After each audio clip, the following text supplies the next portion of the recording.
Profe, tiene el micrófono desactivado.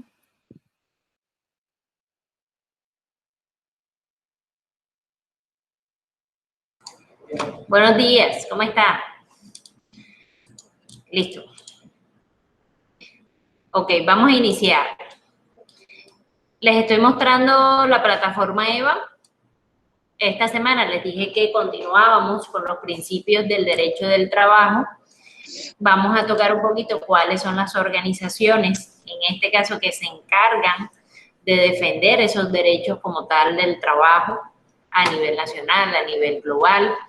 Vamos a ver casos como es el de Apple en China. Acá tenemos un videito donde se va a ver que las condiciones, a pesar de ser una empresa tan grande, no son las mejores para los trabajadores. Aquí en lecturas complementarias les coloqué el tema igualmente de los principios fundamentales del derecho al trabajo y el video de BBC Mundo, donde se toca el tema de Apple, que también tienen el enlace acá publicado. Están las diapositivas que vamos a estar trabajando el día de hoy. Hoy vamos a tener, si ustedes tienen pues a la mano, por ahí ya sea el celular o están conectados en una tableta o en el computador, durante la clase en algún momento les voy a pedir buscar unas definiciones para la participación en la misma y al final de la clase entonces les voy a dejar una actividad para la próxima semana, que ya sería la última antes de la semana de parciales. Entonces vamos a comenzar acá. Hay un mosquito que me está dando vueltas aquí. Está en la sala, pero... Bueno, vamos a ver si... Necesito porque hay varios videos en las diapositivas que yo voy a abrir por medio de YouTube. Necesito que ustedes ahorita me confirmen si lo pueden escuchar o no lo pueden escuchar cuando vayamos avanzando. Listo, si ven acá están los dos temas, principios del derecho laboral y el otro que vamos a tocar, vamos a iniciar con él el día de hoy con algunos conceptos y definiciones y les va a quedar a ustedes para la próxima semana también la lectura complementaria del mismo. Hasta este último tema, que son normas y organismos internacionales que protegen el derecho al trabajo, son los temas que entrarían para el parcial. Es decir, el que vimos la semana pasada, que estamos terminando de tocar hoy, lo que trabajamos un poquito en la primera clase con la historia del derecho laboral, y vamos a terminar el tema con las normas y organismos internacionales. Lo que van a trabajar ustedes la próxima semana, que es para la clase invertida, también. Igualmente la otra semana ya les daré pautas, pero cuando ya nos encontremos, haber adelantado un poquito más el examen que se va a presentar, para que tengan claro cuáles serían los temas puntuales. Partimos, recuerden que hablamos de ellos cuando les presentaba ya al final, en la clase pasada, la historia de ese derecho laboral. Mencionábamos esos principios que están tanto en la Constitución como los principios generales que hay a nivel global en cuanto al tema del derecho laboral. Y uno de ellos era la favorabilidad, que si ustedes recuerdan, hablábamos de que era tratar de que a ese trabajador siempre le aplique la norma que sea más favorable para él. Entonces, cuando el derecho laboral surge, recuerden que vimos a lo largo de esa historia que iban cambiando muchas cosas, que se van haciendo varias actualizaciones, pero por otro lado, un trabajador puede quedar, digamos, en esa línea o en la mitad, en medio de una actualización y la anterior. Entonces, si hay una ley que se modifica o hay una ley que cambia, ese trabajador, si está en la mitad de las dos y no se le puede definir, sino que las dos le podrían aplicar, en todo caso se le aplica la más beneficiosa para el caso de cada uno. En este sentido, pues lo que se busca es ser desde la compañía o desde la empresa, brindarle una protección absoluta, brindarle esa seguridad, brindarle esa estabilidad, de manera que él saque la parte más provechosa o más ventajosa de esa relación laboral. Este, que se llama indubio pro operario, es el que indica en todo caso la existencia de una sola norma que va a admitir dos o más interpretaciones. Es lo que se le llama los micos de la ley en algunos escenarios. Y esos micos de la ley implican que a veces de una misma norma yo puedo sacar diferentes interpretaciones. Entonces, claro, de esas diversas interpretaciones que pueden haber, cada una va a tener que considerar el hecho específico o el hecho concreto al que yo me esté refiriendo. Y siempre, en este caso, se debe actuar también en pro de ese trabajador. Acá está el primer video. Cada video dura como unos 2 minutos, no son videos largos, que les quiero compartir. Este es un abogado laboralista, específicamente. Ustedes saben que las ramas del derecho son muchas, entonces no todos los abogados van a tener, pues digamos, las mismas especializaciones o el mismo ámbito. Entonces ahora que inicia me confirman si lo pueden escuchar. El contenido del principio protector. Y dentro del contenido del principio protector vamos a tener 3 aspectos fundamentales. Uno, el indubio pro operario. Otro, la norma más favorable. Y otra es la condición más beneficiosa. El indubio pro operario, en pocas palabras, quiere decir que en caso de duda, ¿está bien? Cuando se nos presenta una duda respecto a una situación, esta duda favorece al trabajador.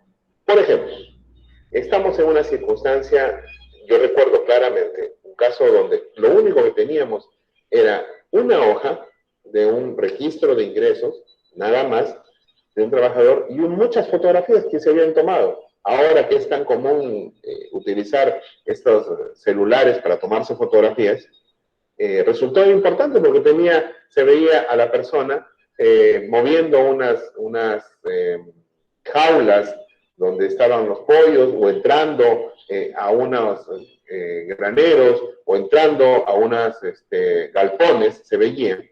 Y esa era toda la prueba que se tenía. Entonces lo que dijo el juez era, teniendo esta circunstancia, decía, bueno, a mí me parece que acá este señor sí ha trabajado para el empleador. El empleador no tuvo cómo destruir ese argumento, no tuvo cómo cuestionar esa circunstancia, porque de todas maneras su condición de empleador estaba determinada y necesitaba trabajadores. Y como no había demostrado que tenía otros trabajadores, esta persona era el único trabajador. Para eso sirve el indubio pro operario. En caso de duda, esta duda favorece al trabajador. Bueno, recuerden que tocamos, cuando hablábamos la clase pasada, yo les había comentado un caso que se dio acá recientemente, donde el muchacho pues trabajaba como entrenador deportivo para un gimnasio, donde el contrato inicial pues había sido un contrato verbal, donde se pautaron todas las condiciones, y en ese momento se expresó netamente de manera verbal cuál era el horario que iba a manejar el trabajador, los clientes que iba a atender, los encargos que se le iban a dar, las responsabilidades como tal del cargo. Al pasar aproximadamente año y medio, resulta que le debían al chico unos 6 meses de sueldo, y él comienza pues inicialmente el diálogo, y ese diálogo con el jefe inmediato, que era el dueño de las instalaciones del gimnasio, quien siempre tenía pues una excusa diferente para no cancelar como tal los honorarios del muchacho.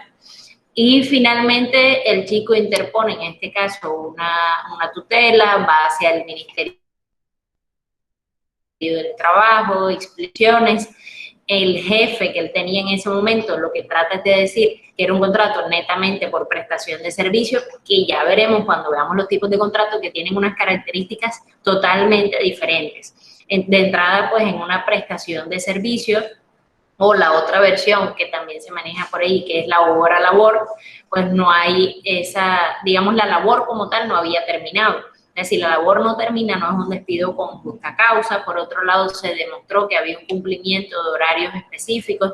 Entonces, habían varias características que apoyaron en este caso al trabajador, aunque no había un contrato escrito firmado, pues las condiciones que él logró demostrar por correos electrónicos que había recibido, de pronto demostró con las cámaras de seguridad los horarios a los que él entraba y salía como tal de las instalaciones, algunos clientes que sirvieron también como testigos de la actividad que él estaba realizando, le apoyaron y le sirvieron en ese proceso para él poder ganar. Aunque ninguna de las dos partes tenía como tal un documento escrito, se dio ese principio como tal de proteccionismo, en este caso al trabajador.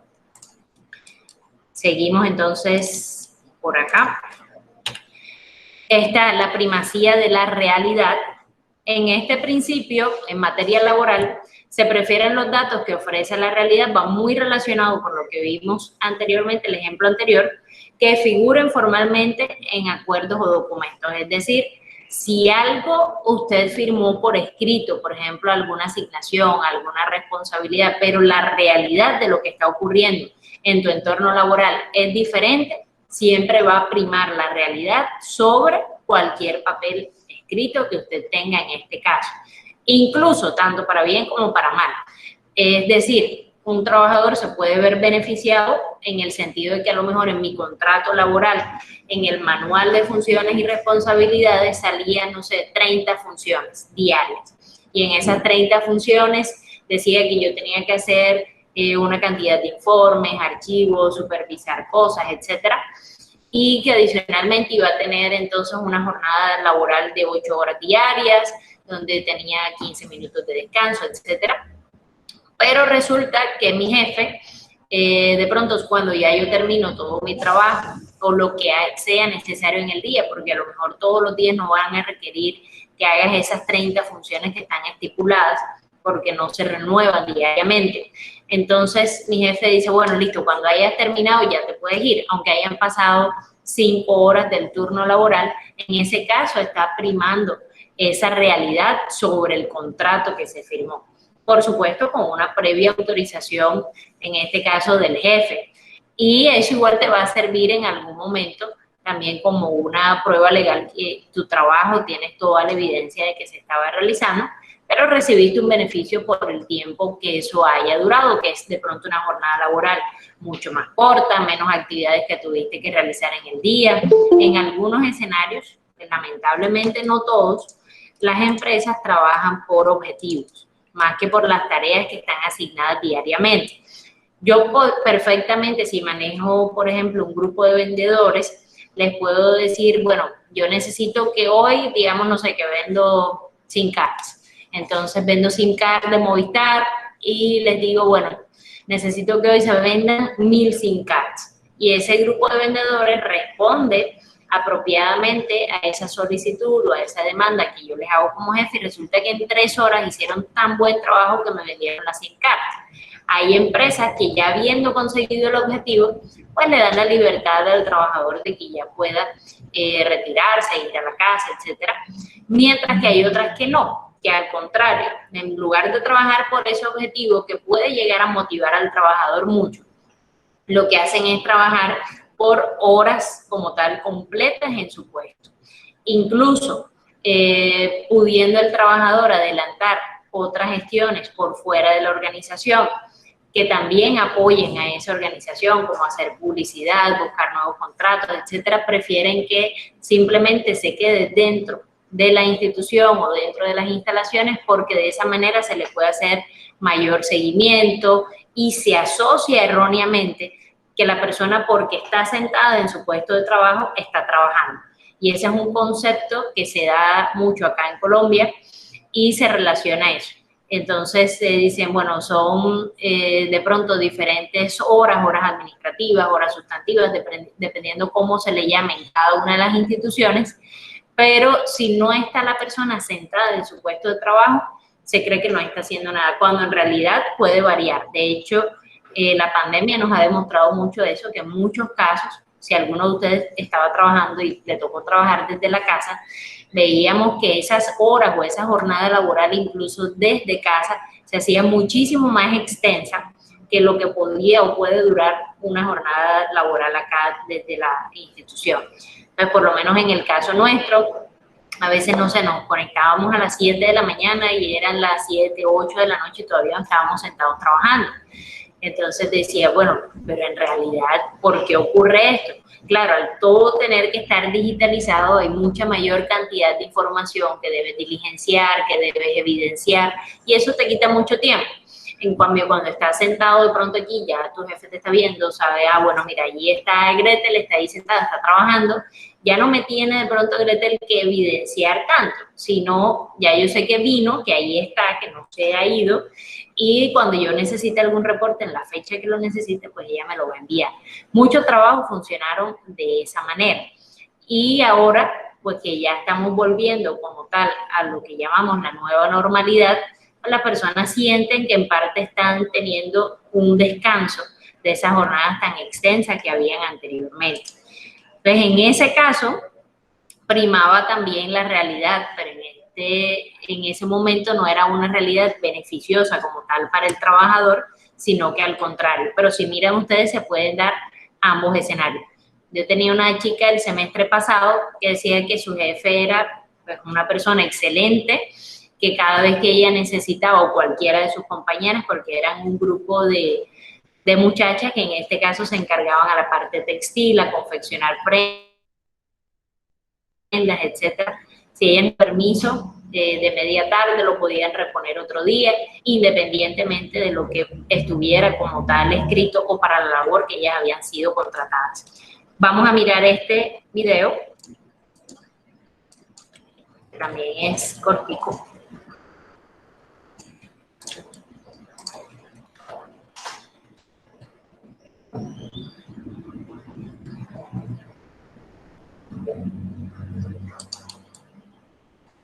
Tiene que pagar 4.000 quetzales al mes.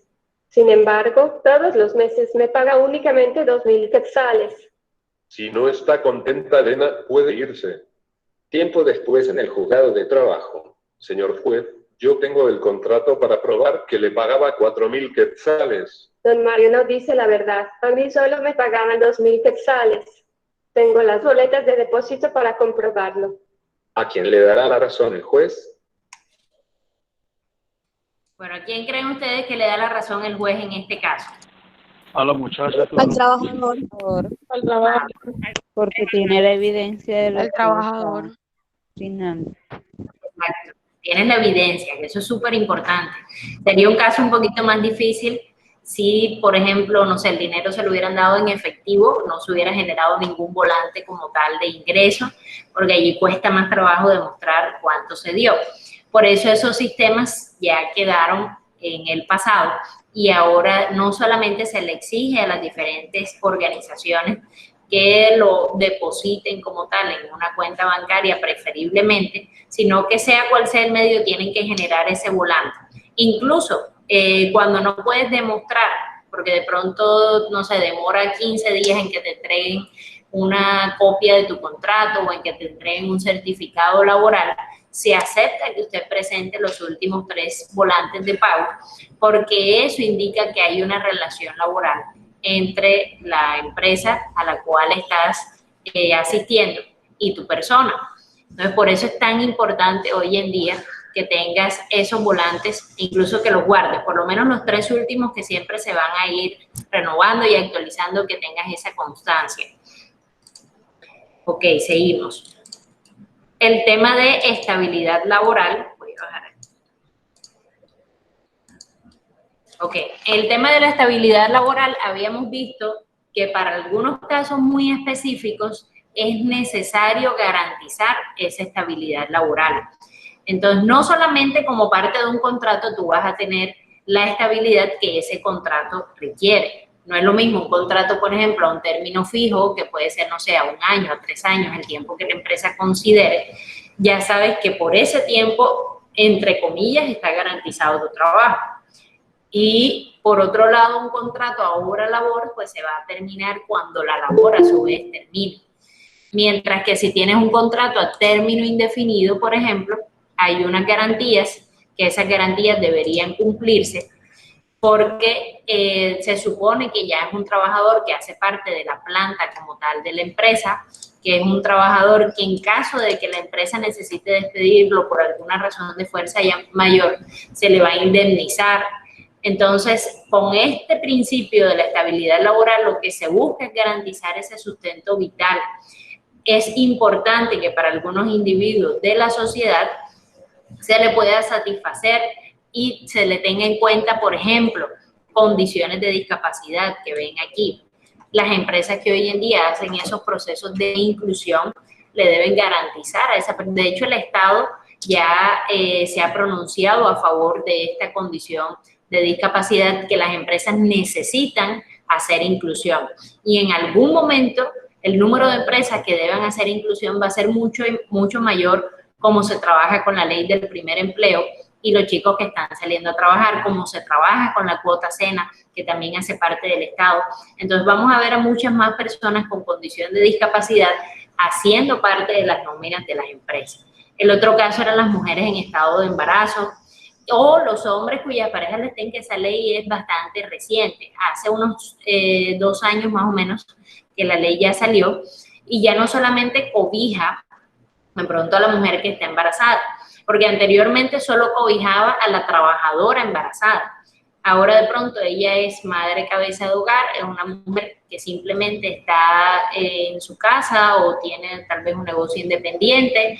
Si el esposo está trabajando y la mujer está en condición de embarazo, la empresa tiene la obligación de proteger y brindarle estabilidad a ese hombre que está trabajando, cuya pareja está embarazada en ese momento.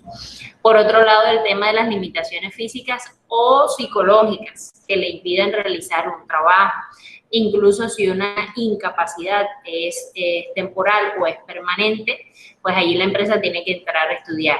Si un trabajador tuyo inicia con una incapacidad permanente, es decir, bueno, a partir de ahora ya esta persona no va a poder realizar estas actividades, la empresa debe tener en cuenta que ese trabajador probablemente ya se va a tener que jubilar y se jubilan a una edad muy temprana, por supuesto, demostrando todas las condiciones, la historia clínica, toda la relación que se estaba presentando en este caso para con la institución. Los otros son, bueno, las madres cabezas de hogar con hijos menores o discapacitados. También se puede demostrar que la muchacha, bueno, es madre soltera, que tiene un niño menor de edad y se les debe dar preferencia, incluso en las empresas que de cierto modo te permiten acondicionar un horario, que a lo mejor no tienen un horario fijo. Por ejemplo, empresas que tienen una jornada diurna y una jornada nocturna, se le da prioridad a estas madres cabezas de hogar para que vayan en la jornada diurna, porque se supone que en la noche ellas deben llegar a su casa o a partir de las 5 o 6 de la tarde a atender a sus hijos. Y también pues garantizarles ese empleo para que ellas puedan responder por la salud de sus hijos y por el cuidado de los mismos. Y trabajadores que cuentan con fuero sindical, aquellos que hacen parte del sindicato, también por aquello de los principios como tal que se han garantizado, que vimos en la historia laboral de Colombia, para que los sindicatos puedan defender esos derechos de los trabajadores y puedan abogar cuando se está realizando alguna injusticia.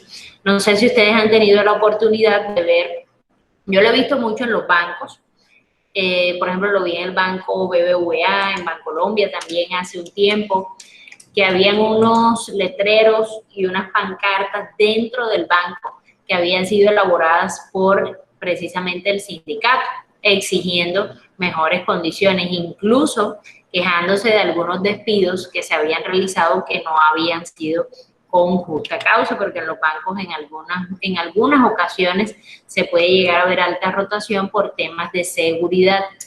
Entonces, digamos, se manejan muchísimas cuentas de clientes importantes, estamos hablando de un tema monetario, entonces hay momentos en los que si el trabajador no proyecta toda esa confianza necesaria para trabajar en ese escenario, se puede ver una alta rotación. Esta es una... Sí, cuénteme. Yo eso lo vi en el banco que está ahí en la 72, en el banco Pichincha, si no estoy mal. Ajá. Que tenían ese tipo de pancartas muy grandes quejándose de la administración del banco y todo eso. Ah, bueno, sí, acá. De Avevilla. Sí, yo también Uno de los bancos de Avevilla también tienen esas pancartas del sindicato pidiendo mejoras. Así es. Profe, también sí. en la Coca-Cola. Ajá. La Coca-Cola muchas veces afuera ponen las pancartas y empiezan con un megáfono como el director del sindicato a hablar allá afuera, a decir todas las injusticias que se están cometiendo y todo. En la Coca-Cola en la 30 muchas veces he visto eso. Así es. Bueno, y también se ve mucho, bueno, aunque ya es como un tema más de huelgas y demás, pero en el sector educativo, ¿cierto? Que vemos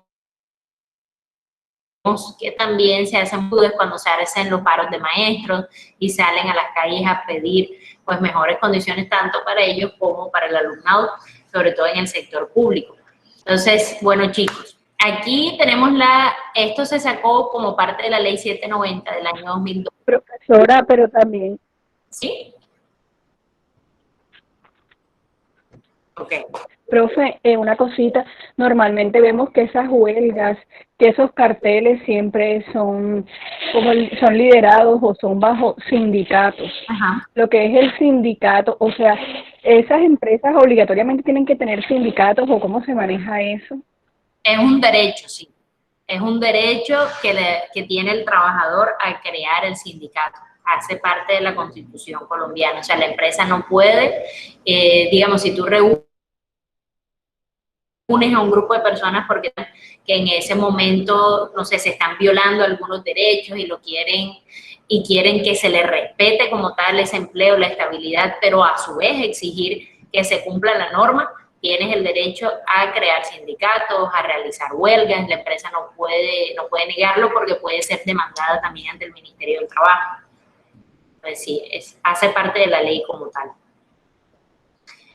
En esta infografía que están viendo aquí, que es de la ley 790 del 2002, es el tema de estabilidad laboral reforzada. ¿Qué contratos se cobijan? Es decir, ¿para qué contratos aplican?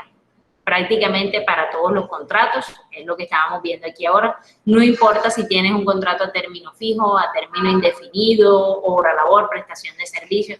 Por ejemplo, yo con la universidad tenemos un contrato, los docentes tiempo completo, a un año. O sea, mi contrato inicia en febrero, se acaba en febrero, puede renovarse, puede no renovarse, pero si yo, digamos, no sé, en diciembre quedo embarazada, ese contrato, aunque tenga terminación en el mes de febrero, se debe prorrogar.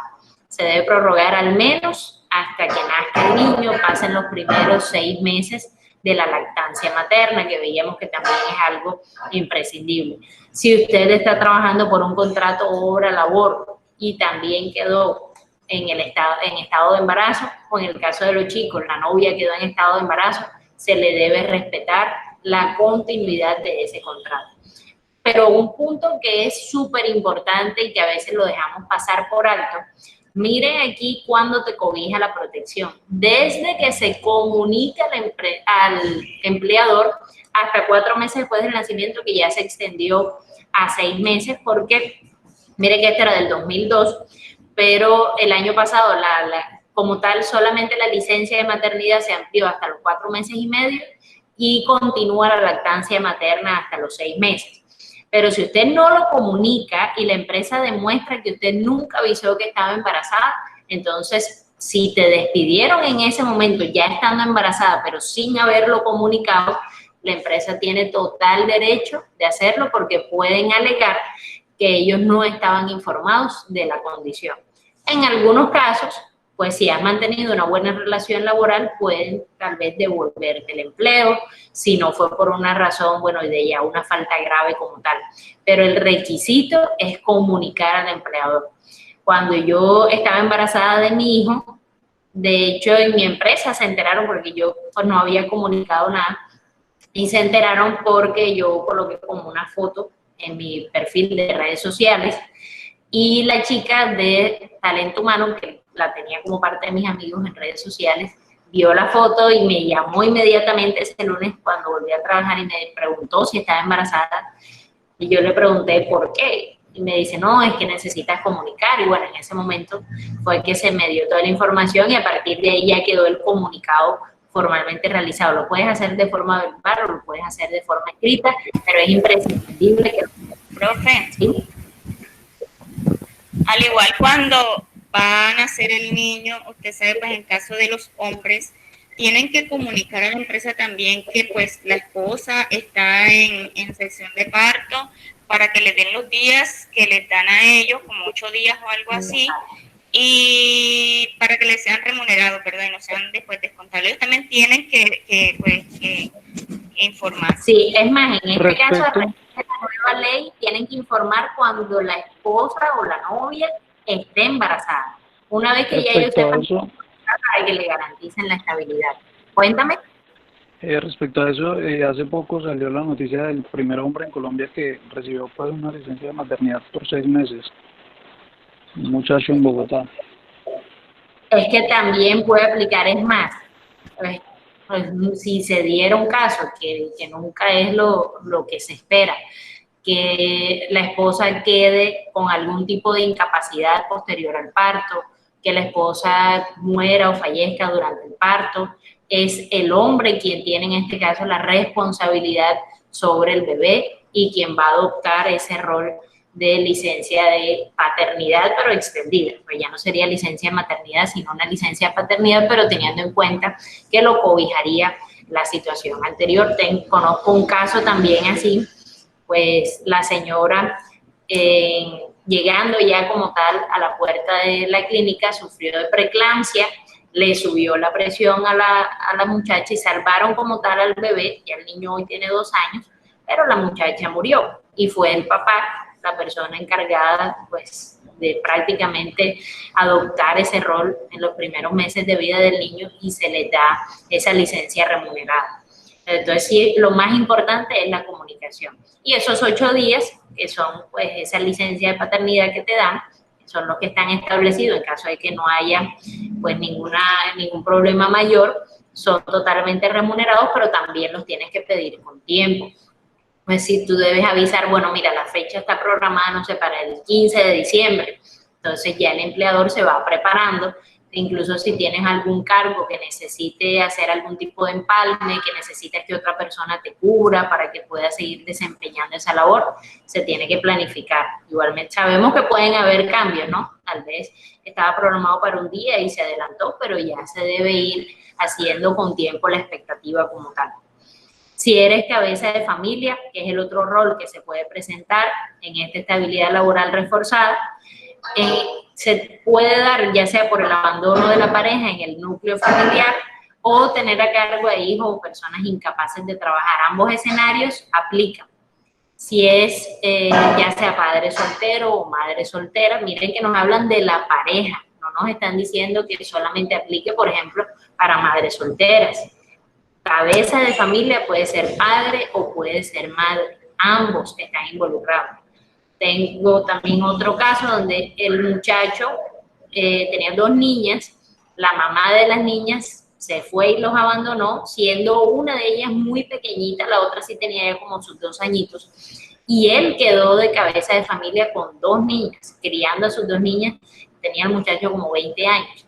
Entonces, claro, él tenía que salir a trabajar, pero él era empleado nuestro, y se le respetaban todos los horarios cuando él tenía que de pronto llevar a sus niñas a citas médicas, eso se tiene que tener muy en cuenta.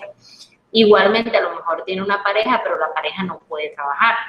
Pues también, en este caso, él es la persona a cargo y él es la persona cabeza de familia que debe responder por llevar el dinero o el alimento a ese hogar. Otro caso que a veces no se conoce, no se tiene en cuenta, es los prepensionados.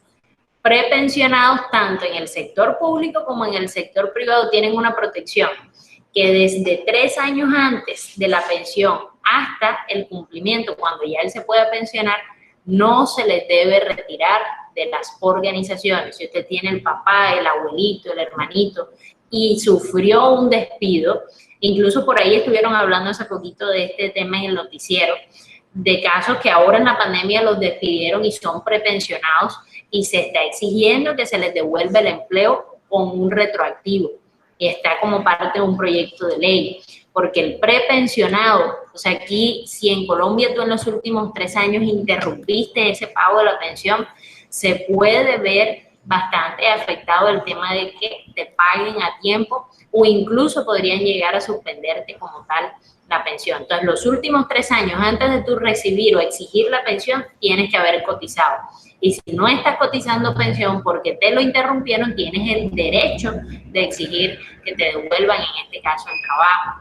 Entonces, hay que mirar, pues, en el caso de hombres o mujeres, si se encontraron en esta condición, ellos pueden escribir ante el Ministerio de Trabajo explicando la situación que se presentó y exigir pues que se les retorne como tal al trabajo que venían realizando para que no se les interrumpa ese proceso. Por lo menos acá tenemos docentes que ya están en los 61, 62 años y ustedes ven que ya son personas mayores pero aún siguen trabajando. Tienen esa protección de prepensionados que por ese tiempo no se les puede hacer como tal el despido, se le debe renovar en este caso el contrato. Las personas con debilidad manifiesta, que era lo que hablábamos ahorita, por ejemplo, una enfermedad catastrófica, que son aquellas que requieren un tratamiento continuo, por lo que llamamos que es una enfermedad de por vida, también tienen esta estabilidad laboral reforzada.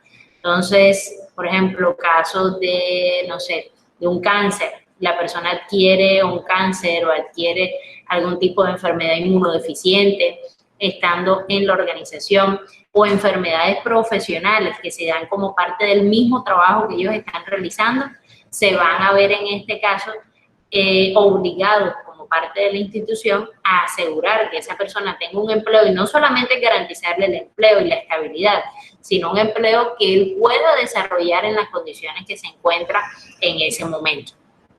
Por otro lado, tener en cuenta aquí que también aplica desde que se comunica el empleador hasta que se supera la enfermedad. Aquí teníamos una de las señoras, no sé si ustedes la vieron el año pasado, la señora Nuris, que era una de las que nos ayudaba con la parte del aseo en la sede.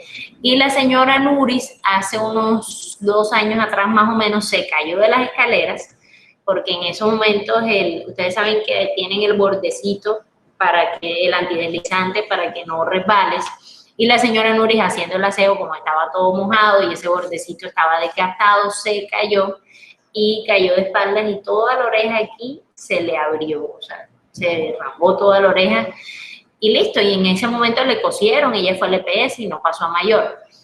Resulta que como a los 5 o 6 meses a la señora Nuris le empezó a crecer una masa en la oreja, hasta el punto que tenía la oreja como de este tamaño. Y empezaron ya no a atenderla porque gracias a Dios en ese momento ella lo logró reportar aquí en las instituciones, más la atendió inicialmente la enfermera, desde acá mismo se llamó a AMI, entonces quedó como un accidente laboral. Y la señora Nuri, gracias a ese reporte que había hecho en su momento, ella pudo empezar a tratarse por ARL. ¿Cuál es la diferencia que me traten una incapacidad en la EPS a que me traten por ARL?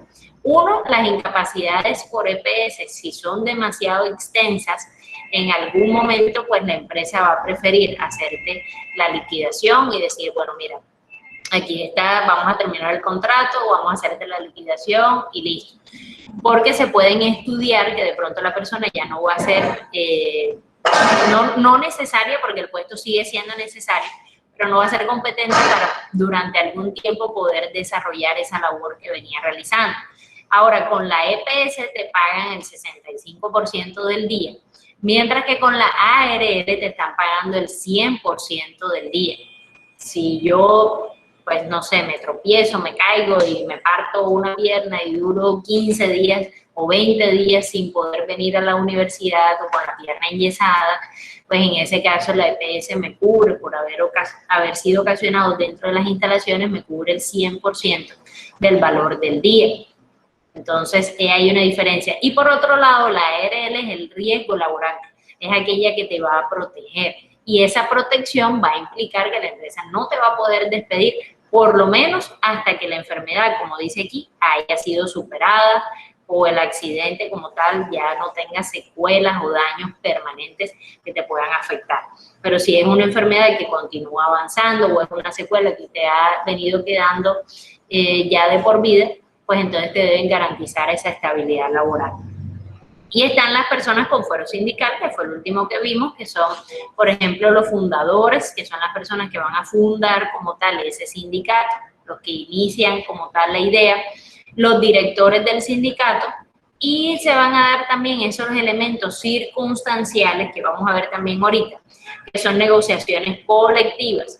Por ejemplo, yo me reúno con un grupo de trabajadores, todos comenzamos a exigir y hacemos un manifiesto, todos los derechos que creemos que nos están violando y empezamos a negociar como tal con las directivas de las instituciones, con el gerente, con los CEOs, y hasta que no se logre dar una salida, esas personas que se encuentran en esa condición no pueden ser despedidas. Es como cuando haces, por ejemplo, no sé, tienes una empresa de telecomunicaciones que te están cobrando un valor de más, algún cargo, no sé, que tú no tuviste nada que ver. Por ejemplo, te dijeron, viste 100 películas este mes, cada película entonces tiene un valor de 1.000 pesos, entonces tienes que pagar 100.000 pesos, pero tú dices, yo en ningún momento bajé esas 100 películas y colocas una queja. Mientras está la queja en proceso de respuesta, la compañía no te puede suspender o cortar el servicio hasta que se solucione. Entonces, por eso vemos que muchos escenarios te dicen, bueno, ahí va a quedar el valor como pendiente o acumulado, pero el servicio sigue trabajando y sigue funcionando hasta que se le logre dar una solución definitiva. Seguimos. Vamos a ver, me van a hacer una pregunta. Bueno. Profe, una pregunta con respecto a los accidentes que usted comentaba ahorita. Y si el accidente ocurre cuando uno va pues rumbo al trabajo, ¿cómo sería la incapacidad? O sea, que no fue dentro de las instalaciones del trabajo, pero tú ibas en camino al trabajo, igual ibas con el uniforme de la empresa. También, incluso yendo hacia el trabajo o saliendo del trabajo, también te cobija, pero tiene que ser reportado. Es decir, tienes que en ese momento llamar, ya sea a tu superior o si hay una persona en las instalaciones que se encarguen de la seguridad y salud en el trabajo, también aplica. Además, si vas portando tu carnet inmediatamente, muchos de los carnets laborales te cubren por ARL y si vas portando el carnet te pueden trasladar a una clínica, también aplica. Ambos escenarios, yendo o saliendo, cualquiera de los dos. Tenemos un caso allí que el muchacho iba en una moto, ya había salido de su trabajo y estaba muy cerquita, ¿no? Estaba como, ponle tú, como unas 10 cuadras, y esquivando un perro con la moto, se cayó de la moto, se golpeó. Inicialmente pues él no sintió nada y no lo reportó.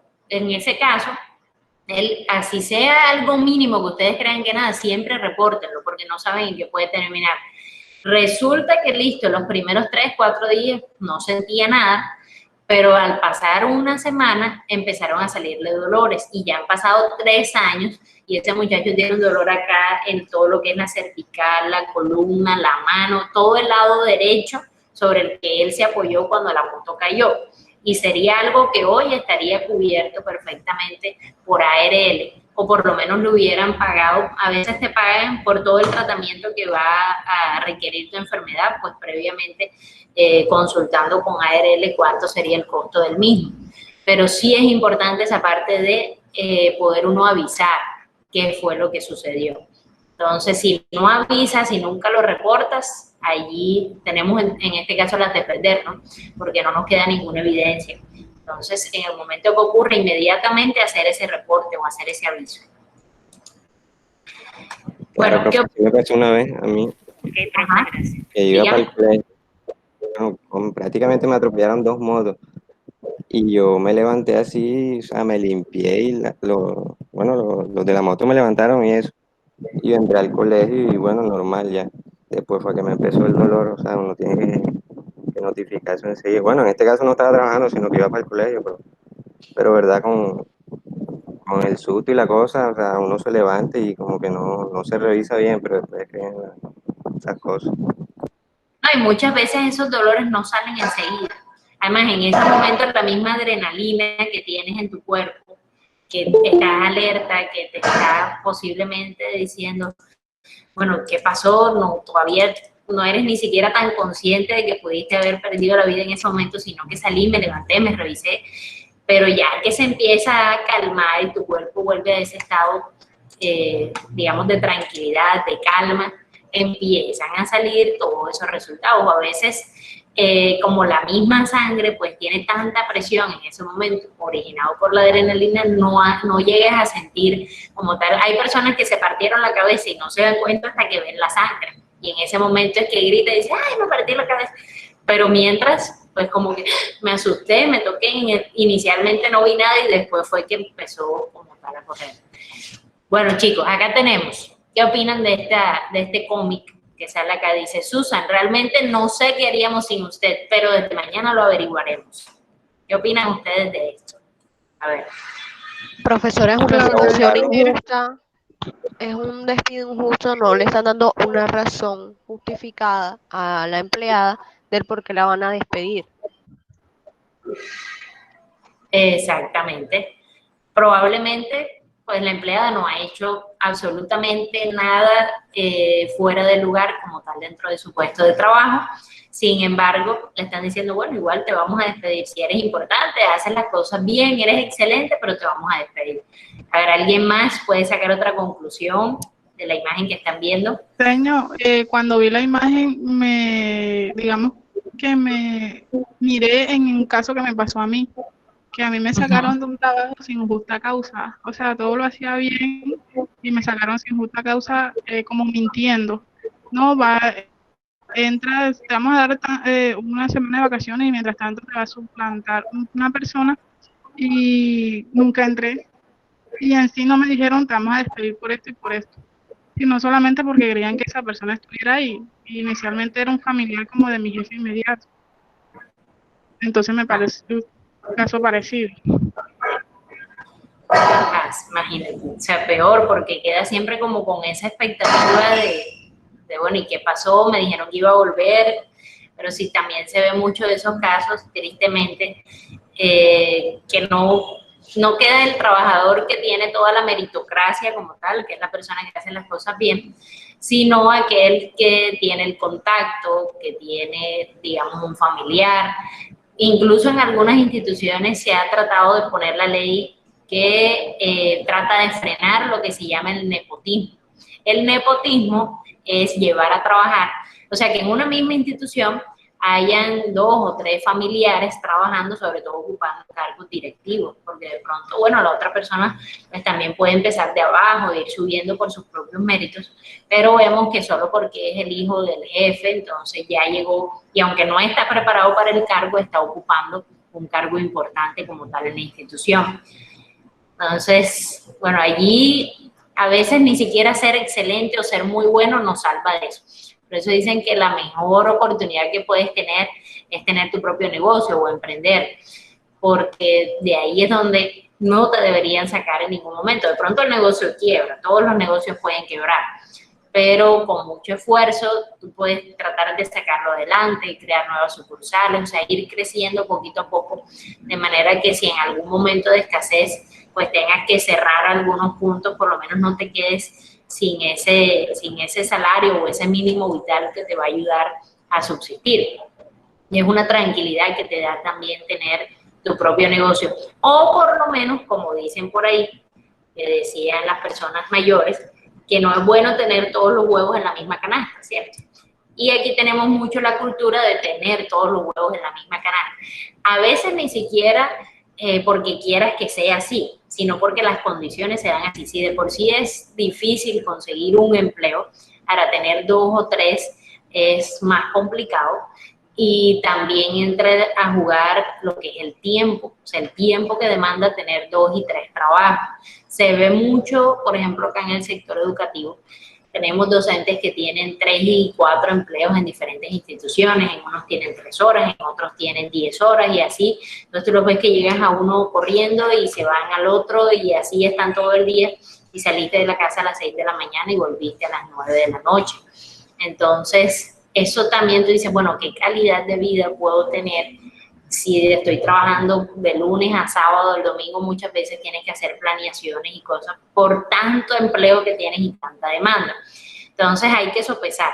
Por ahí también decía el otro día un profesor, decía: yo prefiero tener un solo trabajo que me brinde estabilidad y en el que me paguen todo lo que yo necesito que me paguen, que tener 4 que de pronto reúnan ese sueldo que podría tener en uno solo. Entonces uno va trabajando en aras de eso que quiere obtener, en aras de eso que quiere conseguir, pero tienes que pensar siempre en esa calidad de vida que quieres mantener, porque todo no puede ser trabajo.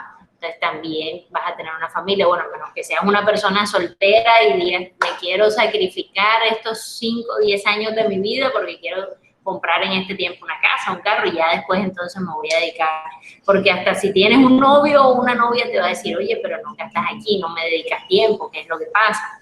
Entonces hay que tener también incluso tiempo para ti misma. Si no tengas a nadie en tu vida, tiempo que te dediques a pensar, de pronto a consentirte, decir, bueno, hoy me voy a ir a un spa que me deje un masaje, o me quiero ir a la playa, o me quiero ir a comer un pescado, o quiero ir a hacer algo que te guste, quiero practicar deporte.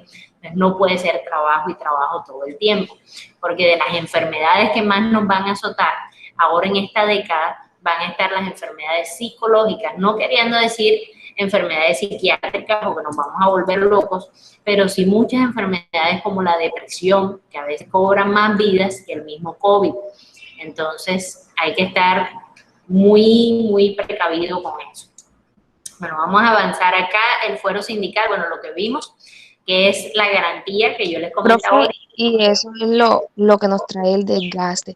Por ejemplo, acá en mi pueblo pasó que un señor, o sea, ni siquiera era docente, sino que le gustaba leer demasiado, las 24/7, o sea, sin exagerar, para leyendo, y de tanto leer fue perdiendo la mente, y hoy en día no, o sea, no está normal de un todo. Exacto, sí, es que la mente, o sea, las neuronas sí se reproducen a lo largo de toda la vida, pero también mueren. Entonces, mientras más actividad neuronal tú estés sometido, pues mayor va a ser ese desgaste. Sí es importante hacer ejercicios mentales, por ejemplo, te dicen, bueno, dedica 10 minutos, media hora todos los días a hacer ejercicios de agilidad mental, hacer ejercicios de lógica, que van a entrenar tu cerebro, van a crear nuevas conexiones neuronales, pero sí es importante el descanso, es importante que medites, que tengas un tiempo en el que no estés pensando en absolutamente nada, porque también eso te va a ayudar a que esas neuronas se puedan regenerar y que no estén muriendo todo el tiempo. Y eso te va a garantizar la neuroplasticidad cerebral, que es esa capacidad de aprendizaje que tenemos a lo largo de toda la vida de aprender cosas nuevas. Incluso puedes tener 90, 95 años y eres capaz aún así de aprender cosas nuevas. De pronto no en la misma magnitud que lo puede hacer un niño, que lo puede hacer un joven, pero sigue siendo capaz de aprender, siempre y cuando hayas cuidado mucho tu cerebro. Por eso hoy nos recomiendan, por ejemplo, con los niños en la leche, ya las fórmulas infantiles te recomiendan que el DHA, que es precisamente para promover esa estimulación cerebral, te recomiendan que el omega, que el ginkgo biloba, pero hay que también ser muy cauteloso de que no empecemos a tomar cualquier cosa que nos están recomendando por allí, solo porque queremos sentirnos bien, que nuestra mente esté activa. O sea, siempre verificar que lo que te estén recomendando esté avalado, que tenga un registro INVIMA, que es lo que te va a garantizar. ¿Qué hace el registro INVIMA? Que lo que dice el medicamento o el suplemento que trae, ellos verifican que trae eso y que no le están agregando algo más que incluso puede llegar a dañar tu salud. Entonces, ser muy precavidos y tampoco llenarnos de cosas. Lo mejor que puedes hacer es el deporte, la alimentación saludable, y eso te va a ayudar muchísimo. Bueno, entonces, esta parte del fuero sindical, entonces cobija a los trabajadores que hacen parte de ellos, que fueron los roles que vimos ahorita en la infografía, de que no sean desmejorados, que no sean despedidos como tal en las funciones que ellos están haciendo, ni trasladados a otros establecimientos, que a veces también es una de las cosas que piden las empresas, que te solicitan que tengas esa capacidad de viajar. Entonces, de pronto tú tienes toda tu vida establecida aquí en Barranquilla y te mandan, no sé, a Medellín, a Bogotá, y tú realmente no te quieres ir, porque tienes aquí a tu familia, tienes tu casa, tú dices, no, yo no me quiero trasladar. Entonces, eso también lo aboga, en este caso, el sindicato, para que no sean trasladados las personas que no estén de acuerdo, pues, con esos cambios como tal, independientemente de las condiciones. ¿Y quiénes los defienden? Tú puedes presentar cualquier caso, llevarlo a una instancia de un juez de trabajo, con el Ministerio de Trabajo, en caso que no pueda llegar a una conciliación o a un acuerdo, que es lo que se recomienda primero. Siempre trata de seguir como esa escala. Inicio hablando con mi jefe directo, si mi jefe directo pues no me brinda una solución, pues si voy aumentando, voy escalando hasta que ya llegue con talento humano, el gerente de la organización o el abogado de la organización, que muchas hoy en día ya lo tienen, antes de llegar como tal al Ministerio de Trabajo, que es la última instancia que debo tocar. El fuero de maternidad, lo que veíamos ahorita, ninguna trabajadora debe ser despedida por motivo de embarazo o lactancia. Tampoco se debe considerar que el embarazo o la lactancia es una enfermedad, porque también se da el caso que la trabajadora entonces empieza a incapacitarse sin necesidad constantemente, aprovechando la condición de embarazo. Entonces, al contrario, o sea, es estimulante durante el embarazo que usted pueda desarrollar otras labores que te distraigan. Claro, a veces hay embarazos que son muy duros, sobre todo en los primeros meses. La mujer constantemente, no sé, tiene vómitos, tiene mareos, tiene una cantidad de síntomas que no le permiten trabajar cómodamente, y durante ese tiempo sí le mandan diferentes incapacidades, pero si usted se siente bien, pues tener toda la voluntad, disponibilidad para ir a trabajar. Adentrándonos un poquito más, pues en este tema, el despido efectuado por motivo de embarazo, que algunas empresas lo hacen porque dicen, ah, no, por ejemplo, imagínense, vamos a poner un caso, no sé, las modelos que están contratadas, las impulsadoras que hacen parte como tal de una empresa. En este caso, a veces cuando están embarazadas dicen, ah, no, es que ya la figura de ella no va a quedar igual, pues ya no me va a servir para lo que estaba contratada, mejor la voy a despedir. Entonces, esos casos son totalmente demandables y ustedes les deben reintegrar. Si para esa labor no puedes de pronto hacerla, o era una labor que tenías que hacer algún tipo de peso o algunas actividades ya no recomendadas en el embarazo, te deben reubicar, pero nunca despedir a la trabajadora. Si se despide, la deben indemnizar con un salario al menos de 60 días.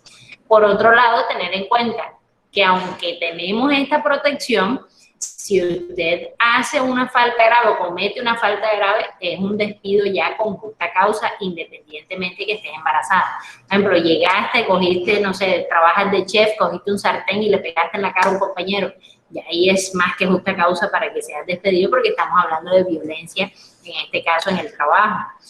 Y es importante tener en cuenta entonces que ya una vez el embarazo culmina, tienes derecho a ese descanso, que son las semanas que te está brindando el Estado, la licencia de maternidad hoy en día equivalente a 4 meses y medio, y la lactancia materna de 6 meses.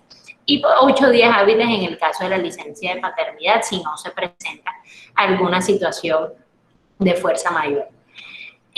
Acá pues nos hablan de la sentencia C005 del año 2017 de la Corte, que dice que protege a la mujer embarazada amparando a su pareja de despido. Acá les decía, hace unos dos años y algo fue que se pronunció, cuando depende económicamente de la persona, ya sea de forma parcial o total.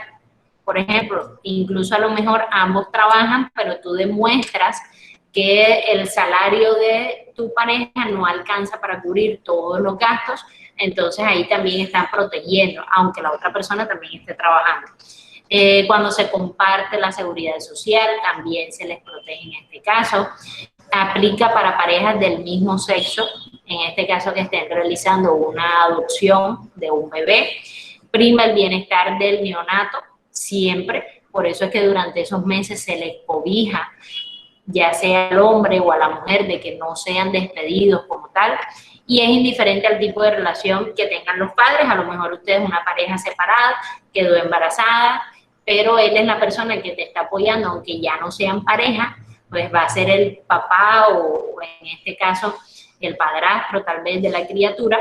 Entonces usted, demostrando eso, también lo cobija este amparo para que no sea despedido.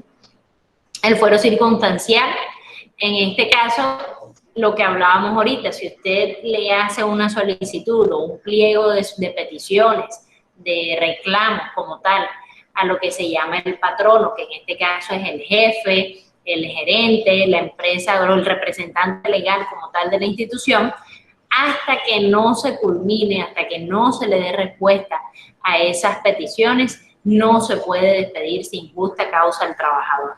Entonces es muy importante, por eso, siempre tener en cuenta los términos legales, qué es lo que me dice la empresa, si me da una respuesta en 3 días hábiles, en 5 días hábiles, en 15 días hábiles.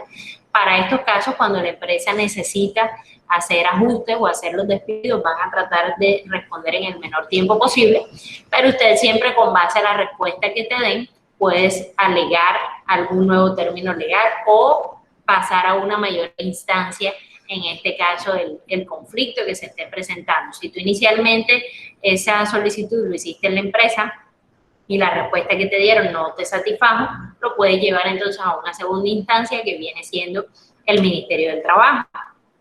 El de discapacidad que veíamos ahorita, que les explicaba que no puede ser despedida la persona por tener de pronto algún tipo de obstáculo para poder desarrollar plenamente su trabajo, pero claro, siempre se debe tener en cuenta el cargo que se va a desempeñar, que sea apto para que esta persona lo pueda realizar.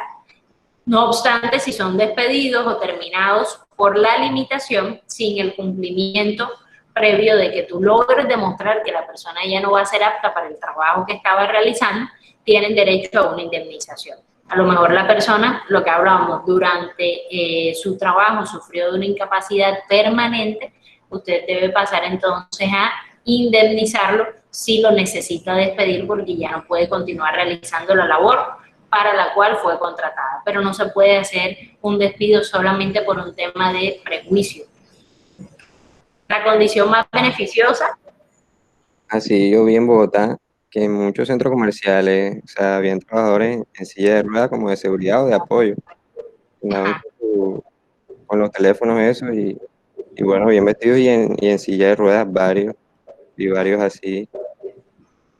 Lo otro es que también la empresa debe adaptar, por lo menos aquí, desde el año pasado comenzamos con el tema de la inclusión en la Corporación Universitaria Americana Estudiantil. Pues yo personalmente no conozco ningún docente que tenga alguna condición de discapacidad, pero sí con el tema estudiantil, por eso se empezó a crear el tema de los ascensores.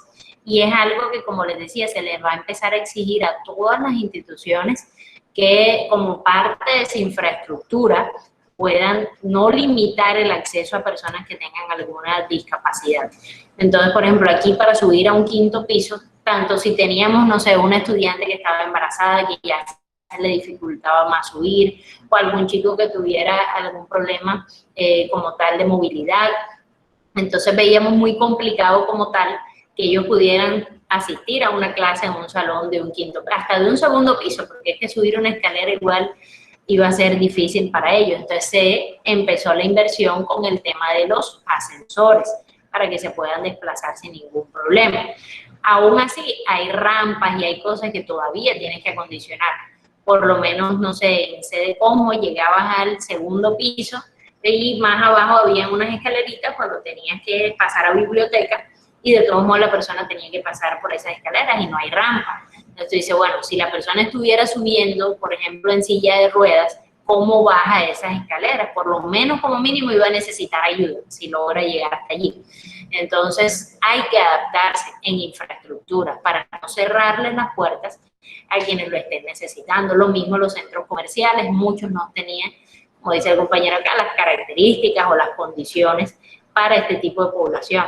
¿Qué nos falta? Claro, ya es algo, pienso que en un largo plazo, porque no pienso que en 2 o 3 años se solucione. Vemos muchos obstáculos en las calles para personas con discapacidad. Vemos personas que no pueden ni siquiera pasar una acera completa porque vemos que hay mucho desnivel o vemos que hay escaloncitos, vemos que hay cosas que les impiden a ellos desplazarse por ahí, que al momento de cruzar una calle, por ejemplo, en otros países hay semáforos en todas las esquinas que te indican si eres una persona con discapacidad, ya sea por sistemas de audio o por braille, a través del mismo semáforo, si puedes o no puedes cruzar sin necesitar ayuda, porque si no hay nadie en ese momento en la calle, entonces ¿quién los ayuda a cruzar? Entonces es algo ya no a nivel institucional, pero sí a nivel de ciudad, en lo que se debe trabajar para ser mucho más inclusivo. En el punto de la condición más beneficiosa, es el que veíamos entonces al principio, siempre concretar y respetar en caso de un cambio normativo todo lo que beneficie, en este caso, al trabajador. La irrenunciabilidad, acá sí les tengo el otro videito. La irrenunciabilidad es que tú como trabajador no puedes renunciar a los beneficios que la ley te otorga. No lo puedes hacer. No puedes renunciar, por ejemplo, a las recompensas laborales, no puedes renunciar a la seguridad social. Vamos a ver aquí si nos carga, que este también es un casito para que ustedes le den respuesta, que dura unos minutillos.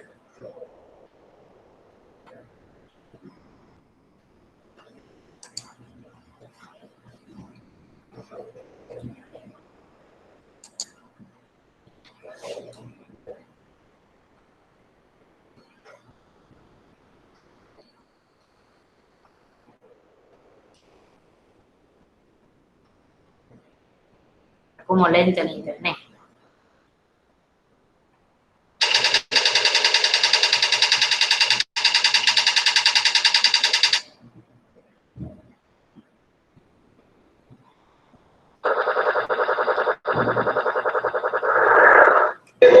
Carmela, mi mamá me dijo que estás trabajando todos los días de la semana. Estoy trabajando. Esos jefes nos obligan a trabajar todos los días y si no lo hacemos, nos amenazan con echarnos. Señor Luna, le recuerdo que el jueves me voy a mi descanso prenatal. Señora Carmona, le quiero pedir que no se vaya. Tenemos mucho trabajo en la empresa y la necesitamos. Anímese. Le voy a pagar una buena comisión. Lo único que tiene que hacer es firmar este documento donde declara que renuncia a su derecho del descanso prenatal. ¿Me puede obligar el señor Luna a renunciar a mi derecho de descanso prenatal? Ok. Ahí tenemos dos casos. El primero, donde tenemos dos señoras que están hablando y una le dice a la otra que está trabajando los 7 días de la semana y que les dicen que en este caso sí. Vamos a cerrar aquí el video. Que les dicen que en este caso si se quejan, los amenazan con despedirlos. O si exigen el día de descanso, los amenazan con despedirlos. ¿Qué opinan ustedes allí? ¿Eso es legal? ¿No es legal? No es legal. No es legal. No es legal porque todos tenemos Profesora, derecho yo al creo que descanso. no es legal. Correcto. No es legal porque ahí estamos afectando ese principio que es el de irrenunciabilidad. Ni yo puedo renunciar a ese derecho que tengo por ley, porque generalmente lo que hacen es, digamos, coercionarte hasta que lo haces. ¿Ya? Entonces te dicen, bueno, mira, firma aquí como que tú voluntariamente lo quieres hacer. En realidad no lo quieres hacer. Lo estás haciendo en muchas ocasiones por no perder ese empleo. O en otros casos viene la amenaza, como en el caso 1. Bueno, listo. Si quieres un día más, entonces renuncia. Igual allá afuera hay 1000 hojas de vida que me pueden traer y ocupo tu cargo enseguida, pero no hay tanto trabajo. Hay muchos que tienen un temperamento muy alto y entonces cuando el empleado no quiere como hacer algo que ellos quieren, dice, bueno, y el que no le gusta que se vaya, ¿qué tal? Empiezan a decir ese tipo de amenaza, entonces la persona como por conservar su trabajo, tanto por miedo a no conseguir otra cosa en otro lado, entonces accede a lo que ellos quieren. Exacto. Entonces, mira que a veces también es un desconocimiento de la ley. Y es el temor, más que todo es el temor de que, bueno, sí, la ley está ahí, pero es que aquí a veces la ley no funciona y de todos modos me van a despedir. Y mientras eso se soluciona, entonces yo, ¿cómo llevo comida a mi casa o qué hago? Entonces, porque a veces estos casos se demoran. Sin embargo, en la parte del derecho laboral suelen ser mucho más rápidos, a menos que sean de una magnitud muy grande, que haya afectado a muchas personas, que estemos hablando de muchos millones de pesos, pero por violación de algún derecho, el mismo Ministerio del Trabajo llega y ellos empiezan a pedir documentación, hacen una auditoría sin aviso para verificar si esa queja, que las puedes hacer incluso de forma anónima, son ciertas y la empresa está violando algo que esté en la normatividad o que hace parte de la legislación laboral. Entonces, es importante que tengamos ese conocimiento. Ni yo puedo renunciar, ni la empresa me puede obligar a que yo no tome alguno de esos beneficios que están estipulados por la ley. Entonces, ambos casos, porque también está la persona que dice, no, yo no pago la salud ni la pensión y eso mejor entonces me lo gasto, o yo necesito más esa plata ahora que cuando tenga 60 años y eso tampoco lo debes hacer. Si tienes un contrato formal con una institución, la institución está obligada a cancelarte la ARL, la seguridad social, y en este caso la seguridad social te incluye salud y pensión. Bueno, vamos a seguir por acá, que todavía nos faltan dos cositas más. Los derechos adquiridos. Cuando hablamos de los derechos adquiridos, hay que tener en cuenta ese derecho que ha entrado al patrimonio de una persona o hace parte de, o has adquirido por los años como tal que llevas trabajando para esa institución y que no te puede ser arrebatado o vulnerado por quien lo creó o en este caso lo llegó en algún momento a reconocer legítimamente. Un ejemplo claro con el tema de los contratos. Muchos de los contratos que se hacen aquí en Colombia inician como una prestación de servicio o un contrato obra-labor. Si tú demuestras, y las empresas lo saben, por ejemplo, yo inicié en una empresa en el año 2010, iniciamos con una bolsa de empleo, que es Gente Caribe. Gente Caribe manejaba varias bolsas de empleo precisamente para poder ofrecer. Era Gente Caribe, Gente Estratégica y Eficacia. Resulta que yo en el año 2010 entré por Gente Caribe, pasó un año, al año pues te terminan el contrato, te vuelven a contratar, pero bajo el nombre de la segunda bolsa de empleo, que era Gente Estratégica.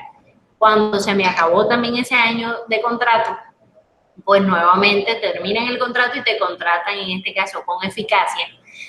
Y cuando ya se me acabó ese tercer año de contrato con Eficacia, ya no puedes seguir haciendo la rotación, sino que cuando tú demuestras que llevas 3 años rotando con bolsas de empleo, pero que la empresa base para la cual estás trabajando sigue siendo la misma, ¿qué tiene que hacer la empresa base por ley? Tiene que cambiarte tu contrato a un contrato a término indefinido como parte de la planta de la empresa. ¿Por qué? Porque tú has demostrado y te ganaste ese derecho a pertenecer a la planta de la empresa.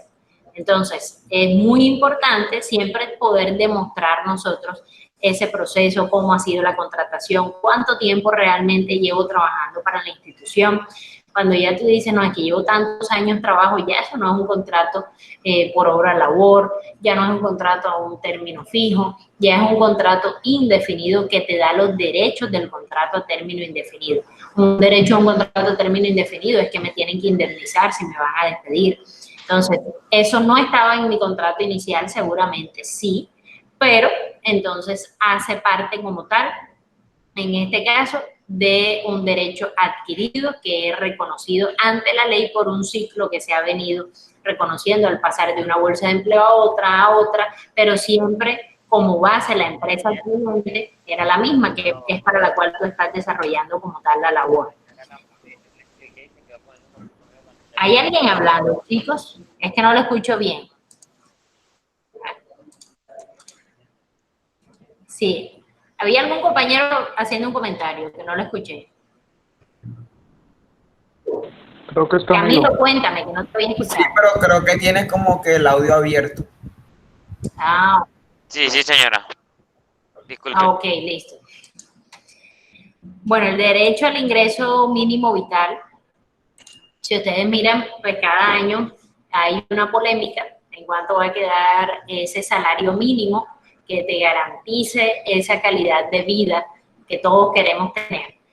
Y el salario mínimo, bueno, si ves, los trabajadores piden un porcentaje, los empresarios dicen que van a pagar otro, hasta que finalmente se llega a un consenso que casi siempre está en un aumento del 5 o 6% anual. Sin embargo, se demuestra que, bueno, realmente si tuviéramos en cuenta los incrementos como tal de los productos año tras año, cuánto aumenta el transporte y demás, casi siempre termina perdiendo un poco el trabajador en esos acuerdos a los que se llega. Pero ese ingreso mínimo vital debe tenerse en cuenta con base al promedio que se maneje en el país del Producto Interno Bruto, cuánto es el costo como tal de la alimentación para una persona, cuánto es el costo mínimo de los arriendos. Entonces, teniendo en cuenta una cantidad de factores, a esa persona se le puede garantizar ese ingreso mínimo. Entonces, es vital que se pueda demostrar como parte de la organización que se está cumpliendo con ese pago del mínimo vital a los trabajadores. Ahora, si yo trabajo 2 horas nada más, profesora, para la organización, no me pueden pagar ese mínimo vital. Entonces se debe hacer, digamos, una proporción. Si es una persona que te trabaja medio tiempo, bueno, saco cuánto es el medio tiempo con base al salario mínimo vital. Y también depende del medio tiempo, porque un medio tiempo en una jornada de 8 horas diarias, tú dirías, bueno, un medio tiempo son 4 horas, pero es que hay medios tiempos que te los exigen como 6 horas, entonces ya no te puedo pagar la mitad del salario mínimo. Si te estoy exigiendo 6 horas, entonces debo sacar una proporción, casi estás trabajando un día completo. Entonces, ahí hay que tener mucho en cuenta eso. Y esto veíamos que ya aplica pues, para todas las personas que tengan algún tipo de contrato oficial. Incluso hablábamos de las empleadas del servicio doméstico como tal la semana pasada. La libertad de trabajo es que usted tenga el derecho a trabajar en lo que usted desea, poder desempeñarse en la actividad laboral que a usted más le guste, por el libre albedrío de poder escoger precisamente qué quiero. Entonces ya no se debe, aunque sí sabemos que hay tareas donde sería muy difícil ver a una mujer desarrollándola porque requieren una fuerza. Por ejemplo, vemos, no sé, los estibadores, que son personas que tienen que cargar pesos realmente importantes todo el día. O sea, para una mujer puede ser una tarea un poco más complicada, sin embargo, no se le podría decir que no solo por el hecho de ser mujer. Incluso a veces vemos ofertas laborales donde dice se busca mujer de 25 años, sí, la oferta está allí, pero si usted como hombre quiere aplicar, quiere hacer ese tipo de trabajo, lo puede hacer. A lo mejor para lo cual están buscando es para, no sé, promover algún producto y usted lo puede hacer desde su punto de vista de hombre.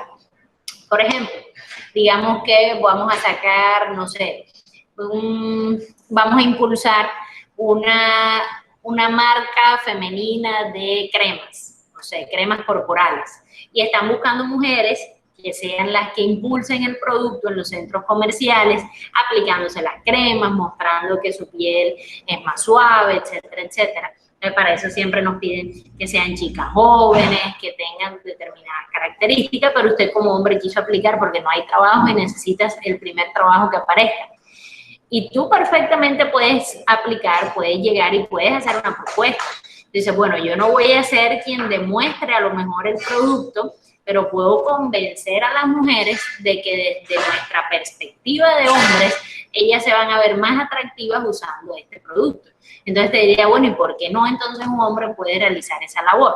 Así como una mujer que a lo mejor haga ejercicios, que esté en una excelente condición física, que las hay, que sean fisiculturistas, si quiere aplicar un cargo de estibadora, porque le gusta cargar peso, lo puede hacer perfectamente. Y cada vez más estamos viendo hombres haciendo tareas que anteriormente las hacían solo las mujeres y mujeres haciendo tareas que hace años solamente veíamos hombres haciendo. Es un proceso y van a haber algunas de ellas que cuesta mucho más trabajo de pronto hacer esa función, pero que en el mediano o largo plazo necesitarán adaptarse para que ya sea hombre o mujer, cualquiera las pueda realizar. La obligatoriedad del trabajo, y este punto es importante. Imagínense ustedes, antes de entrar a tocar ahí ese punto, que todos fuéramos súper flojos, así mejor dicho, no nos gusta trabajar y ninguno trabajara, o sea, nadie trabajara en Barranquilla, nadie trabaja, ¿qué pasaría? A ver. Imagínense la ciudad, ¿cómo sería? ¿Qué ocurriría? Si nadie trabajara. No hay desarrollo, profe. Y también sería un caos. Sería un caos. Empezando por el aseo, un caos, y se cae la economía, toda la gente pobre, bueno. Habría un desastre. Habría un colapso de caos. economía, como dijo mi compañero. Exacto. Por eso es que la Constitución nos dice, chicos, que el trabajo no solamente es un derecho, que es lo que más exigimos. Decimos, es que tengo derecho a que me contraten, tengo derecho a trabajar, a que hayan ofertas laborales, pero el trabajo también es un deber. El Estado no puede permitir que todos nos quedemos en la casa sin trabajar. Por eso es que todas las personas mayores de 18 años son aptas para comenzar su vida laboral. Y aunque lo hacemos, digamos, de una manera proactiva, porque todos en algún momento ya necesitamos comenzar a generar ingresos, y difícilmente pues vas a querer quedarte en tu casa si no tienes que comer, si no tienes cómo pagar un arriendo, si no tienes nada. Ahí en ese punto pienso que hay dos caminos, uno totalmente errado, que sería dedicarte a la delincuencia, y otro que es el camino digno, que es dedicarte a trabajar. Entonces, el 99% de nosotros elegimos ese camino digno, y es decir, bueno, me siento preparado, ya soy mayor de edad, tal vez incluso todavía no tengo una profesión, pero soy apto para trabajar. Y comenzamos a trabajar en las primeras cosas que vamos encontrando. Yo cuando tenía mis 17 añitos, trabajaba como mesera, por ejemplo. Y con eso no era que ganaba mucho, porque creo, si mal no recuerdo, que en esa época me pagaban 2.800 pesos la hora. Trabajaba en un restaurante que quedaba en el 84, no recuerdo con qué. Y tenían otro local donde ahora queda, ay, ¿cómo se llama este? Que es mexicano, Benito Juárez, donde ahora queda Benito Juárez en la 53, ahí quedaba la otra sede del restaurante para la cual trabajaba, que se llamaba Piccolo Pizza. Y allí comencé trabajando como mesera, que me pagaban, o sea, a veces yo iba y me gastaba más en los transportes porque no había clientes, y cuando ya me tenía que devolver, me había ganado como 2.000 pesos en el día. Y tú decías, wow, o sea, todo lo que hice, estuve aquí 5 horas y me voy con 2.000 pesos, aquí era impresionantemente deprimente. Pero con eso aprendí no solamente la cultura de tengo que trabajar, sino que había días que te iba bien. Por ejemplo, había días que solo en propina te podías llevar, no sé, 30.000 pesos, más lo que te pagaban, entonces te podías llevar 50.000 pesos. Y si bien no era que me super mantenía con eso, pagaba parte de mis materiales de estudio, ayudaba con algunas facturas en mi casa, y todavía no era ni siquiera totalmente mayor de edad porque tenía 17 años. Entonces, después de eso, tú empiezas a buscar otras áreas en las que también te pueden contratar sin necesidad de tener una experiencia laboral, como ser asesores comerciales, vendedores, etcétera, que a veces hasta los chicos de colegio pues van y le dicen, bueno, estamos buscando bachilleres para que desempeñen esta función.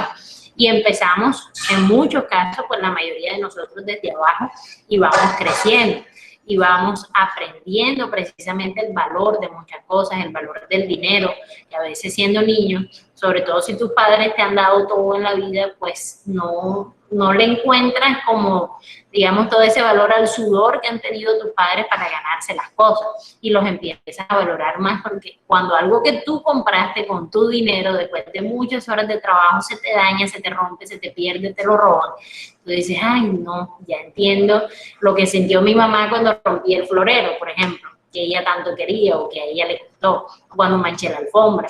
Y ahí empiezas a entender que es un deber también para nosotros como ciudadanos contribuir no solamente en nuestro hogar con ese ingreso que puedes llevar, no solamente para ti como persona, sino contribuir a la sociedad, que con ese granito de arena que estás poniendo, tú estás ayudando a que la sociedad mejore, así sea solamente brindando un trato de servicio al cliente o vendiendo un artículo que alguien puede estar necesitando, pero entonces es un deber que hay que tener allí súper en cuenta.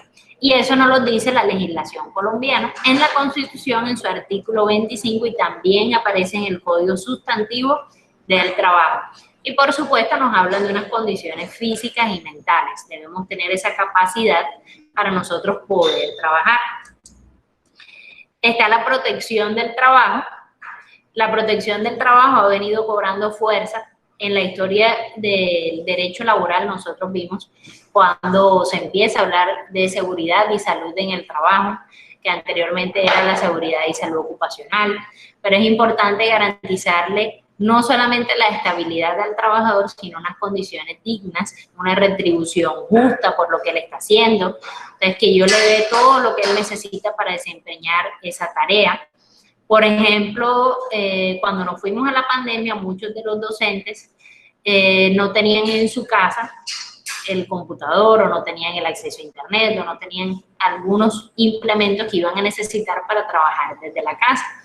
La institución nos prestó portátiles, nos prestó computadores de escritorio para que nos los lleváramos y durante ese tiempo los pudiéramos emplear. Igualmente hay empresas, por ejemplo, que les pagaron un subsidio adicional a los trabajadores porque iban a necesitar esa conexión a internet o iban a tener más gastos en la casa y les pagaban un subsidio mensual. Conozco casos que les aumentaban 100.000 pesos mensuales en el salario, como si fuera un bono o un valor variable, por supuesto, durante el tiempo donde la pandemia estaba en la crisis, en su mayor auge como tal. Entonces, esa protección tiene que ser garantizada como tal por el empleador, que es quien te debe dar todo lo que es el sistema de seguridad y salud en el trabajo, pero también protegerte durante ese tiempo que estás en la organización con todos los insumos, si trabajas en la construcción, brindar todos los implementos como tal de seguridad que vas a requerir. Y en este punto, quiero presentarles que estamos iniciando aquí con el segundo tema, algunos organismos internacionales que protegen al trabajador. Y en este vamos a hacer una actividad 10 minuticos, que ya ahorita casi estamos terminando. Los organismos internacionales que protegen al trabajador y la actividad, primero les voy a decir cuál es la actividad y luego les dejo esta diapositiva para que la puedan hacer bien. La actividad es investigue y socialice cuál es la función de los organismos anteriormente mencionados. Van a tener 10 minuticos y ustedes ya sea en su celular, en su computador, tablet, lo que estén usando, pueden buscar el nombre del organismo, lo anotan en un papelito o le toman una captura como ustedes quieran y me van a socializar a mí y a los compañeros, vamos a ir mandando a diferentes a participar, de qué trata cada uno de esos organismos, qué hace, para qué nos sirve. Entonces, ¿cuáles son los organismos? El primero son las OIT, de hecho tienen un video en EVA sobre las OIT. El segundo son las Naciones Unidas. El tercero es la Organización de los Estados Americanos y el otro es la Comunidad Andina. Pueden investigar de estos cuatro y van a tener 10 minutos, son las 8:32, bueno, 8 minuticos, hasta las 8:40, para que socialicemos y cada uno comparta de qué trata la OIT, de qué trata las Naciones Unidas, qué hacen en este caso por el trabajador, que es lo que más nos interesa en este momento. Entonces, chicos, vamos, investiguen 8 minuticos y me dicen, profe, entonces, sí, cuéntenme. Profe, buenos días. Le quería comentar, lo que pasa es que cuando yo matriculé su materia no tenía horario y justo ahorita a las 8:30, o sea, ya tengo otra clase, entonces... ¿Tú eres del grupo 2BR? Sí. Ok, no hay problema, es que el grupo de ustedes no tiene horario porque es mediada por herramientas TICS, pero yo les publiqué como el 2AR tiene clase hoy de 7 a 9 para que pudieran entrar y pudieran escuchar si querían estar en vivo en la clase. Estos videos igual yo se los monto a ustedes también para que lo puedan ver después. Entonces, si quieres la media horita que falta, puedes consultarlo ahorita más tarde en EVA. No hay problema. Ah, ok, profe, gracias, porque ya tengo ahorita a las 8:30 otra clase. Listo, tranquilo. Igual puedo seguir asistiendo a su clase, o sea, de 7 a 8:30, ¿verdad? Claro que sí, no hay problema. Bueno, profe, muchas gracias. Listo. Bueno, chicos, entonces vayan investigando a ver qué son las OIT, las Naciones Unidas, la Comunidad Andina y la Organización de Estados Americanos, o lo que es la OEA. Vamos a esperar a que sean las 1:40, quedan 6 minuticos y socializamos lo que han investigado.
¿Sí? La primera que significa. Las OIT son las Organizaciones Internacionales para el Trabajo. De esa, bueno, voy a cerrar aquí un momentico para mostrarles Esa de se esa. desprende de la ONU. Bueno, según lo que estaba viendo. Mira, aquí en EVA pueden consultar esta información y de hecho tienen la definición de trabajo según las OIT también. Si quieres puedes ver este video que son 2 minutos, si mal no estoy. 4 minutos. 4 minuticos y ahí les hablan también de lo que son las OIT.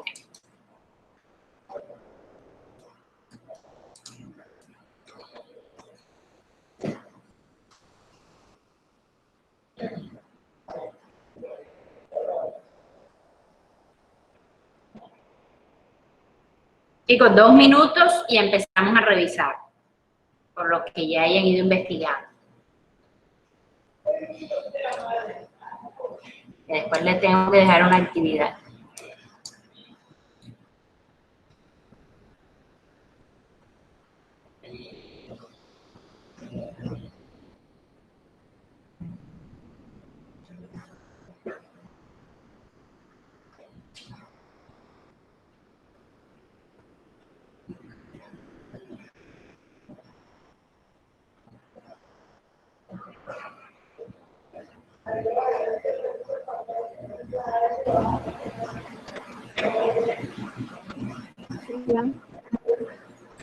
¿Sí?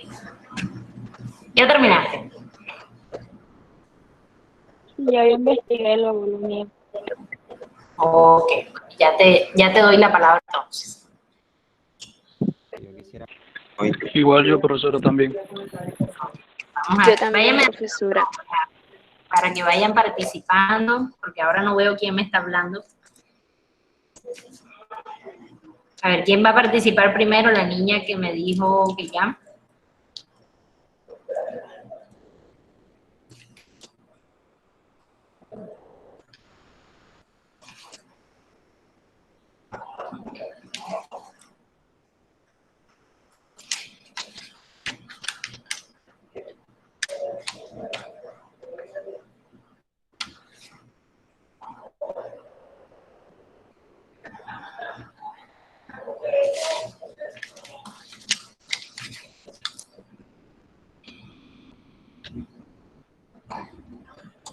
Listo, entonces, vamos a comenzar, a ver.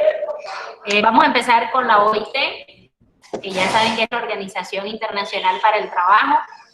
Profe, que estoy terminando una clasecita ya yo. La Organización Internacional del Trabajo, a ver, ¿qué es? ¿Qué hace? ¿De qué se encarga?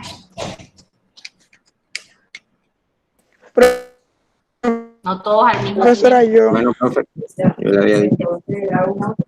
Yo, profesora. Era Jennifer y luego Norberto. Yo, profe. Yo también, profe. Bueno, Ya les voy dando, si quieren me van la Organización a Internacional. chat y así les voy dando la palabra en orden. Eso, aquí Profesora, está. es que se escribió por el chat. Ya veo. Bueno, vamos a empezar entonces.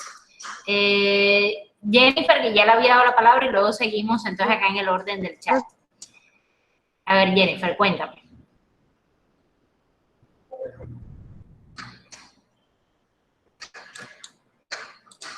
Jennifer.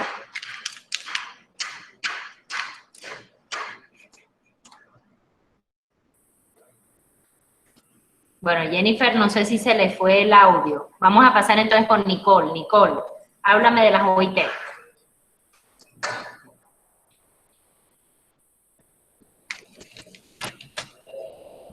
Nicole. Bueno, OIT, ¿me escucha, profesora? Y ahora sí.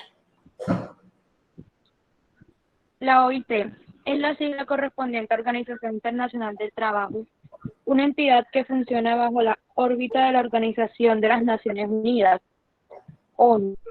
La institución se debe de analizar todo aquello vinculado al universo laboral, protegiendo los derechos de los trabajadores.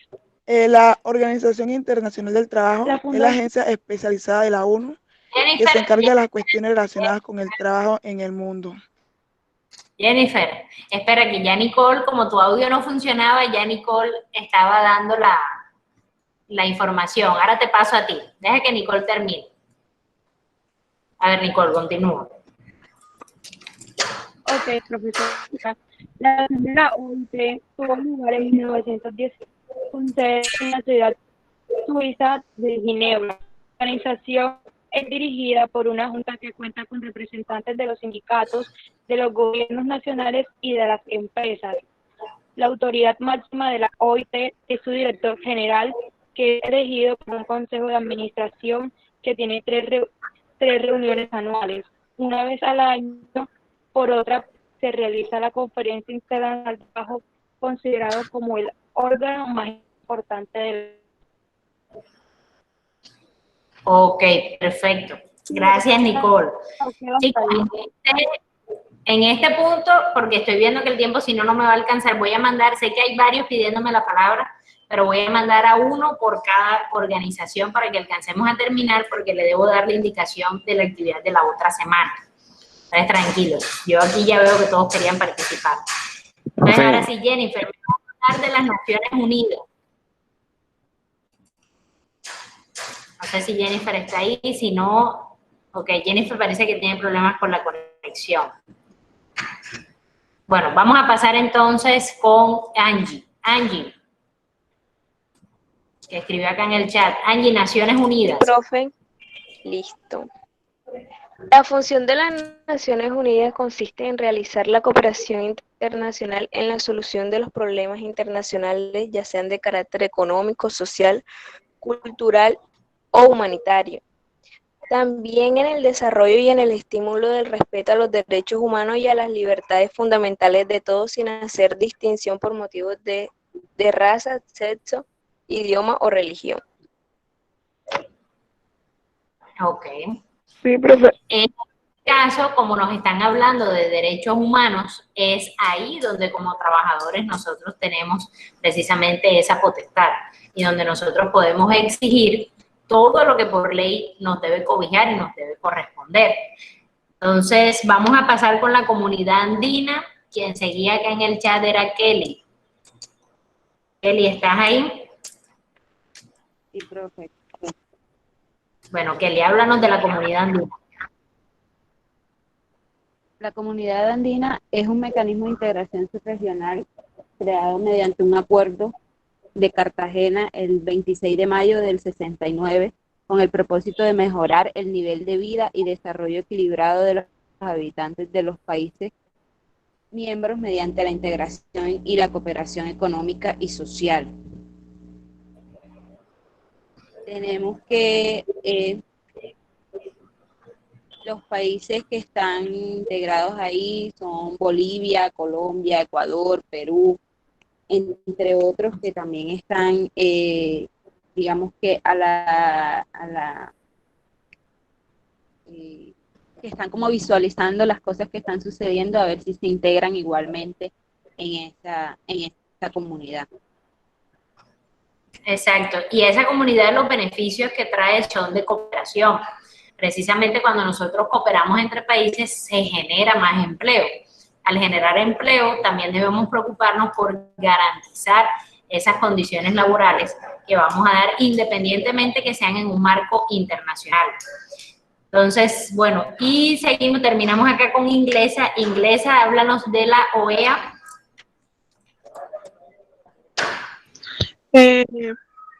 La OEA es una organización que fue fundada con el objetivo de lograr en sus estados miembros, como lo estipula el artículo 1 de la Carta, un orden de paz y de justicia, fomentar su solidaridad, robustecer su colaboración y defender su soberanía, su integridad territorial y su independencia. Para lograr sus más importantes propósitos, la OEA se basa en sus principales pilares, que son la democracia, los derechos humanos, la seguridad y el desarrollo, y trabaja para fortalecer la paz, seguridad y consolidar la democracia, promover los derechos humanos, apoyar el desarrollo social y económico, favoreciendo el crecimiento sostenible en América. En su accionar busca construir las relaciones más fuertes entre las naciones y los pueblos del continente. Y ahí hay una palabra clave que es el tema del desarrollo. De hecho, no sé si ustedes han escuchado hablar de las becas que ofrece la OEA para estudios. La OEA te llega a ofrecer becas de entre el 50 y el 70% para que realices un posgrado, ya sea que quieras hacer una maestría, un doctorado, un postdoctorado, y te ayudan a financiar eso, porque mientras más conocimiento pues tú le puedas dar a los países que hacen parte como tal de la organización, mayor va a ser el desarrollo que este va a poder tener en las diferentes áreas. Pero siempre se centran como tal en las que en ese momento sean una tendencia o sean las más demandadas. Entonces, chicos, bueno, voy a cerrar ese tema por ahí. Voy a hacerle una pausa porque ese tema sigue la otra semana. Solo le estamos haciendo una introducción.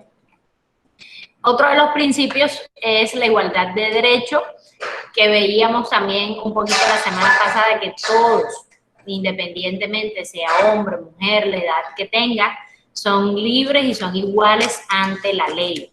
Todos pueden aportar, todos pueden apoyar, todos pueden aplicar a las ofertas que se les estén asignando, pero sobre todo tienen derecho a las mismas garantías, tienen derecho a la libertad, a la seguridad social, a la dignidad.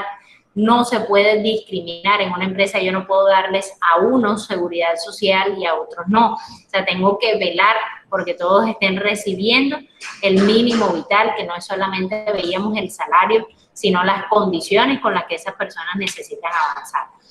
Y el último es la capacitación, el adiestramiento y el descanso necesario, que hablábamos que cuando inicio, por ejemplo, dentro de una organización, no solamente debo tener la aptitud, la actitud con P y con C, sino que igualmente para el cargo que yo vaya a desempeñar me deben adiestrar. Entonces se hacen los procesos de entrenamiento, se hacen las capacitaciones y estas no deben solamente ser al inicio, sino a lo largo de toda tu carrera profesional y dentro de la organización en aras de fortalecerte tanto a ti como empleado como a la organización que se lo exige la ley. El último punto es para poderles hablar de la actividad que vamos a tener la próxima semana. Este es como el abrebocas. La próxima semana vamos a hacer una actividad denominada clase invertida. Si han escuchado hablar de la clase invertida, ¿saben lo que es? ¿No? ¿Sí? ¿La han hecho? No, profe. No, profe. No, bueno, profe. ¿A qué suena? ¿Qué parece que es una clase invertida? Que los estudiantes van a dar la clase del profesor. Pues. Exactamente. Tiene el nombre bien puesto, cada vez que lo digo, todos saben de qué trata, más o menos por qué va. Sí, exactamente. La clase invertida es una clase que van a dar en este caso ustedes, los estudiantes, pero no solo a mí, sino también al resto de sus compañeros. Y la vamos a trabajar en equipos de trabajo. Por supuesto, va a ser por este mismo medio. Entonces, ¿ustedes qué deben hacer? Preparar su clase. Cada equipo va a tener un tema o una rama diferente del derecho laboral colombiano y la va a explicar.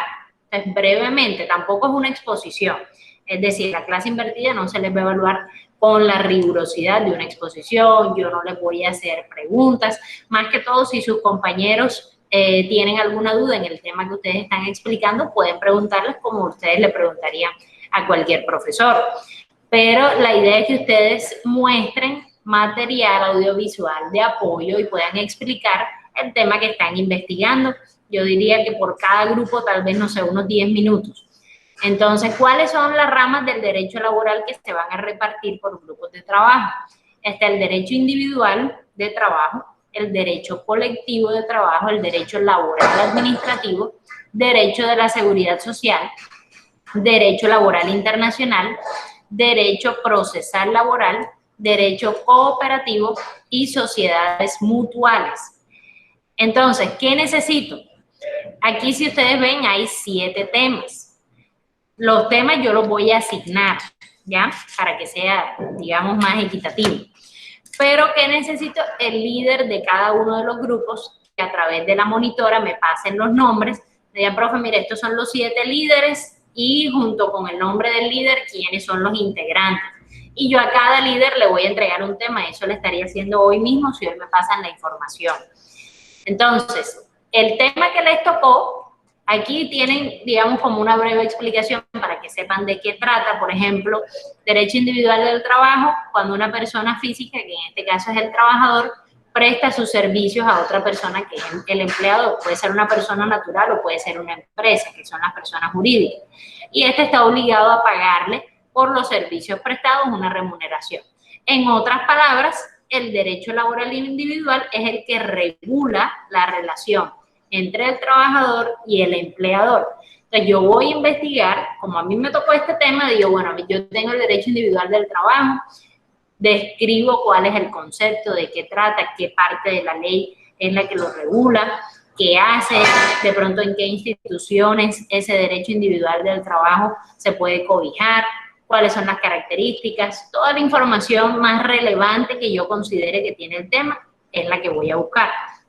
En el derecho colectivo de trabajo, y aquí es la relación que se regula entre el empleador y el grupo de trabajadores o asociaciones. Puede que sea el sindicato o que no sea el sindicato, porque pueden ser los trabajadores de la empresa, pueden ser las cooperativas, etc.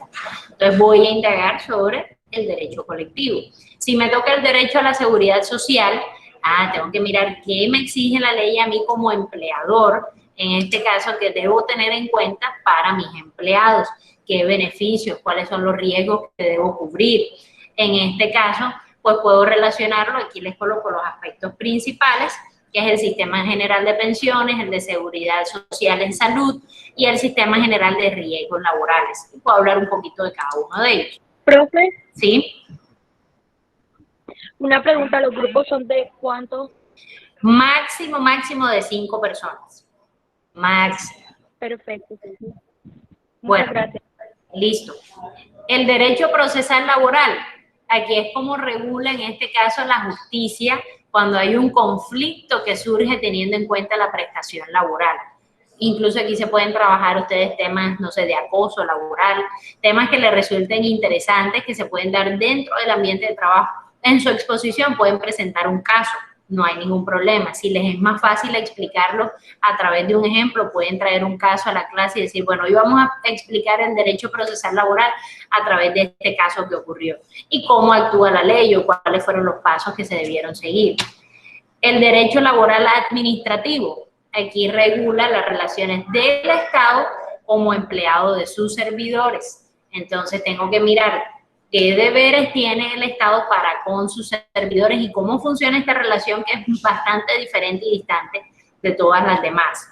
El derecho laboral internacional también se diferencia porque él va muy de la mano con los negocios internacionales.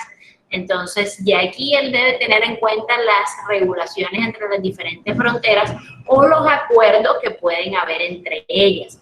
Porque yo puedo tener, por ejemplo, tratados de libre comercio que involucren unas relaciones laborales algo diferente. Entonces, tengo que mirar qué defiende, qué acuerdos se llegan en el derecho laboral internacional.